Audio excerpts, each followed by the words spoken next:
Bienvenue dans cette vidéo où je te montre comment réaliser cet effet, l'effet du haut-tone, en 3 clics. On part sur l'image d'origine, je te laisse prendre l'image de ton choix, ça marche avec tout. Pour commencer, on va démarrer ensemble avec le même espace de travail. Donc tu vas aller dans Fenêtre, Espace de travail, et tu vérifies que tu es bien sur les indispensables par défaut. Ensuite, tu vois, moi je suis dans cet espace de travail, mais j'ai mis un peu de bazar. Donc comme moi, tu fais Fenêtre, Espace de travail, réinitialiser les indispensables. Et comme ça, on démarre avec la même interface. Ce qui nous intéresse, c'est le panneau calque. Donc je vais cliquer ici et le faire glisser pour que tu vois mieux. Ce qui va nous intéresser, c'est une fonctionnalité qui se cache ici, exactement ici. Je clique, j'ai un menu qui se déroule. Moi, ce qui m'intéresse, c'est le bas du menu, c'est courbe, transfert de dégradé.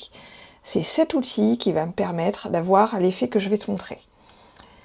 Tu vois que le dégradé qui est appliqué par défaut, il apparaît dans le panneau propriétés. Toi, tu auras sans doute un dégradé en noir et blanc parce que généralement, c'est le dernier dégradé utilisé qui apparaît.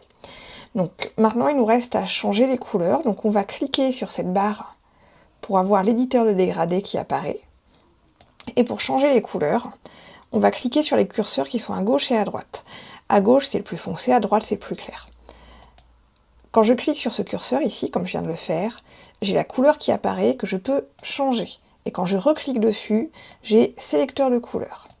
Donc là, je vais indiquer par quoi va être remplacées les couleurs les plus foncées de ma photo. Donc là, on va partir voilà, sur un violet, quelque chose comme ça. Je clique sur OK. Ensuite, je veux changer le blanc, je clique dessus. Et là, je vais le remplacer par quelque chose de... Voilà. On va faire un effet un peu graphique, un peu surréaliste. Hop. Imaginons que je veux y rajouter une couleur. Alors déjà, je peux déplacer mes curseurs pour changer l'effet. Et si je veux rajouter un curseur, je clique ici. Le curseur ne me va pas, je peux cliquer sur la corbeille ici. Ici, je voudrais une couleur encore un petit peu plus foncée pour définir davantage les formes. Et je vais ramener mon curseur là. Voilà. Je clique sur OK, c'est aussi simple que ça. Là, ça m'a pris quelques secondes pour t'expliquer comment faire, mais tu as vu que c'est vraiment extrêmement rapide. L'intérêt de ce rendu-là, c'est que tu peux utiliser des couleurs assez péchues, assez contrastées, comme on vient d'avoir ici, pour avoir un effet vraiment graphique. Tu peux aussi avoir un effet comme ça, où l'image, tu vois, l'image globalement, le rendu que j'ai fait est assez foncé. On va de l'équivalent d'un gris moyen à un gris foncé, ce qui permet d'avoir du texte par-dessus qui est complètement lisible. C'est un effet qu'on voit beaucoup sur le web et beaucoup aussi sur les impressions papier.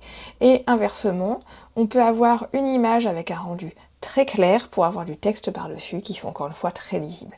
Donc l'effet du haut-tone, franchement, ça se fait rapidement, c'est intemporel, ça fait partie des outils à absolument connaître. Si cette vidéo t'a plu, abonne-toi. Il y a beaucoup d'autres tutos comme ça qui viennent.